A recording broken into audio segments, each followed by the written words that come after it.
So this is going to be a little bit of a review section. So this isn't technically in chapter 2 that we've been talking about, but we need to understand like how to do this process because it comes up quite a bit when we are talking about quadratics. So we're going to review what FOIL means. Like what does that stand for and how do we use it? So we're talking about multiplication here, and we're going to go over like how to multiply polynomials. And we did a little bit of this back in our review chapter at the very start of the year when we were going over how to multiply terms that have letters, so variables included, and they also have exponents. So like x squared, x to the third. We talked about some of our rules with that, where with rules of exponents is when you're multiplying quantities like that and you've got those exponents, you have to add them together. And we also went into like dividing and how you have to subtract, and we did the power of the power rule too. So we're just going to kind of review what we did at the start of the school year. So if I have something like 2x times 3x squared, you can multiply the numbers. So you can take 2 times 3, which would be 6. And then we look at our x's. We have a regular x and then we have x squared. Do you guys remember what exponent that regular x technically has? 1. So when we write x, we do 1 plus 2, which would be 3. So that would simplify to 6x to the third. You add the 1 plus the 2. Or you can think of it as if I have an x and then I have x for the x squared, that's 3 total if I add them all individually. So for number 2, if I have 5x squared times 7x to the fifth, write down what you think the answer should be.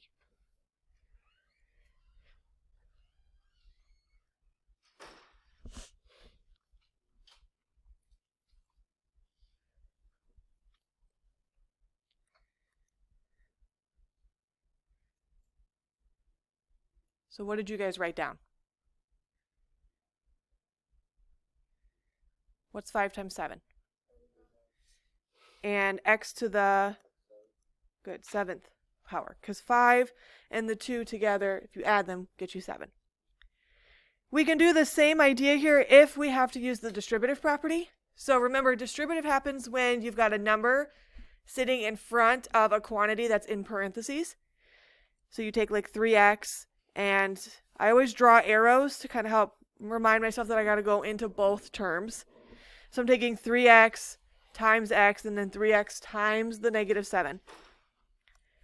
We do the same thing that we were just doing. So 3 and then x times x is going to be x squared. Again, if I add my exponents, they both have a 1, so 1 plus 1 is 2.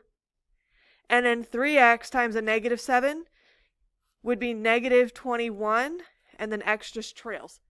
So you don't have to do anything to the x for that term other than just attach it to the number.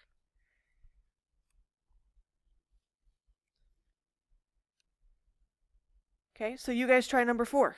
Take x times x squared and times 3x.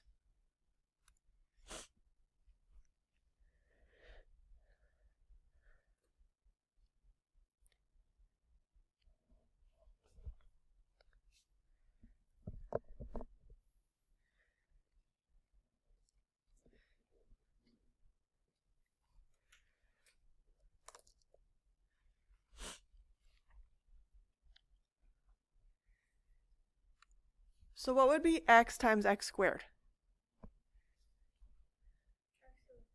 X to the third, and then x times 3x. Good, 3x squared.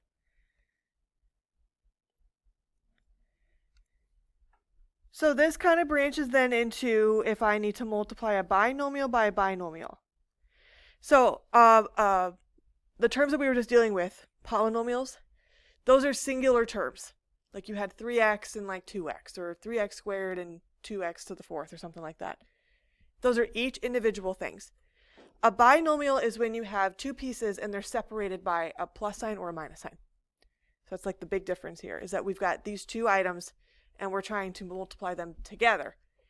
So the long way would be to think about the distributive property.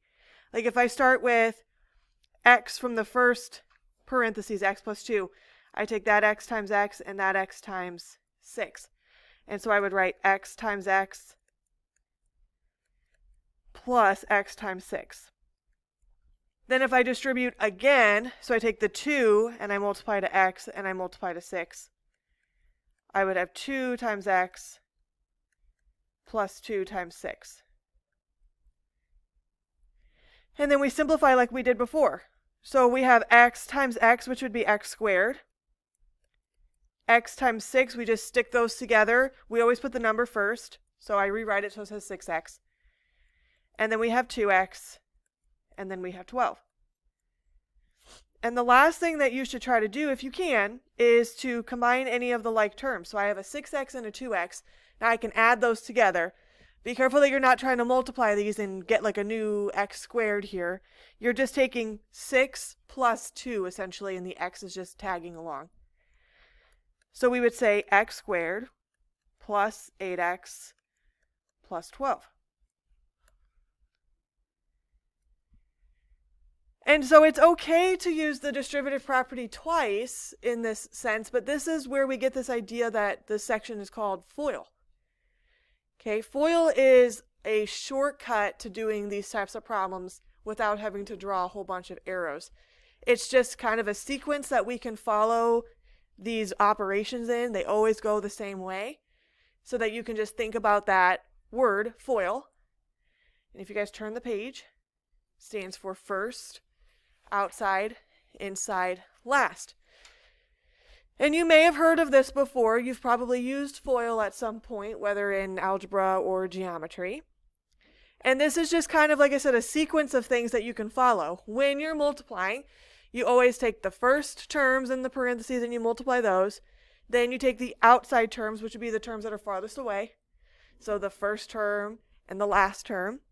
And then inside would be the two terms that are next to each other in those parentheses. And then last would be the second terms in both sets of parentheses. So if we look at that same example that I just did, my first terms would be x and x. So that would be x squared. My outside terms would be the first x and that 6 at the very end.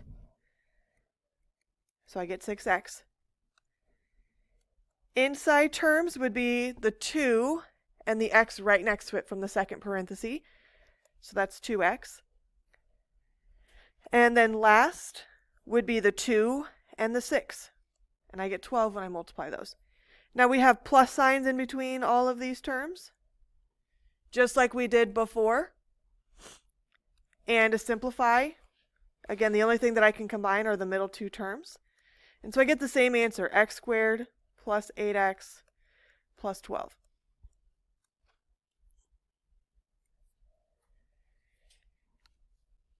But in this case, it's a little bit of a shortcut because I'm not having to write out x times x, x times 6, 2 times x, 2 times 6. I just did that math in my head, and I just wrote down what the terms were for the first, the outside, the inside, and the last. Okay, so you guys try the second one. Take x minus 7 times x minus 5.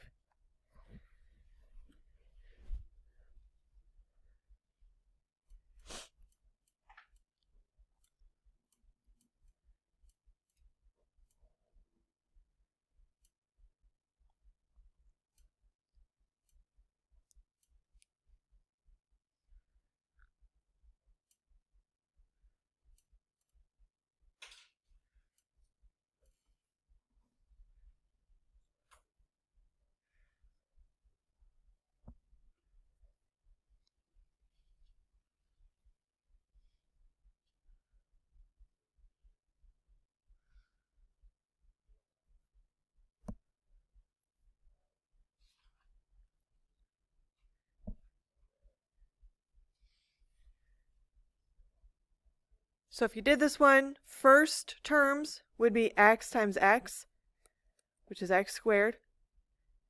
Outside terms would be the x and the negative 5. Make sure that you watched your signs on these ones. So you get negative 5x. So what do you guys get for the inside term? Good, negative 7x. And the last term? Plus 35. So then we combine the middle two terms. So we get x squared minus 12x plus 35.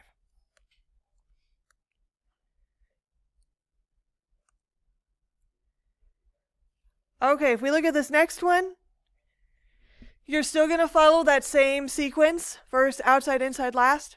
The only difference here is instead of it just being like x plus 2 or x minus 1, both items have letters. Okay, so you've got 3a plus 2b, 5a minus b. So you just have to kind of keep track of those extra letters that they have thrown into this problem. First would still be 3a times 5a. So 3 times 5 is 15. A times a would be a squared.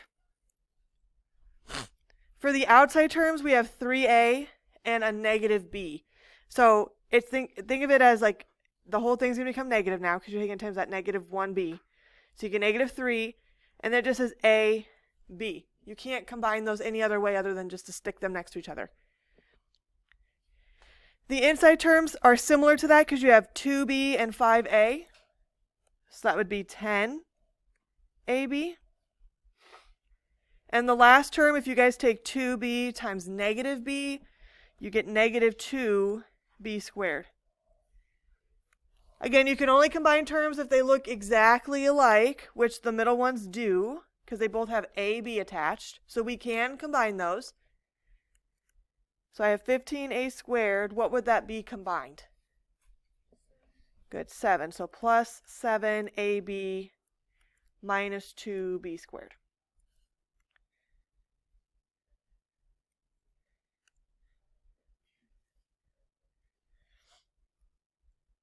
For this last one, the first term is a binomial because it has 2 terms, but the second term is actually called a trinomial because it has 3 terms. You can still think of that FOIL method, but it's going to be a little bit longer of a process here because that second term has 3. So what I like to do for these types is, again, kind of use my arrows to help me along.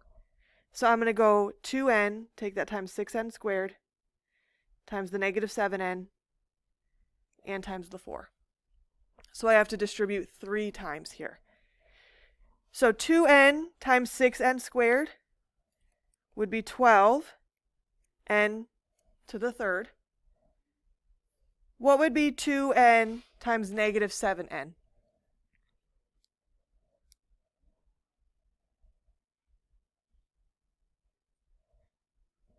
What would you get if you take 2n times negative 7n? Good, negative 14n squared. And then 2n times 4 is going to be 8n. Now we got to go back and we got to do 3 times everything. 3 times 6n squared, 3 times negative 7n, 3 times 4. So we do all of that one more time. So we get 18n squared minus 21n plus 12. Do you guys see anything that I could combine up here?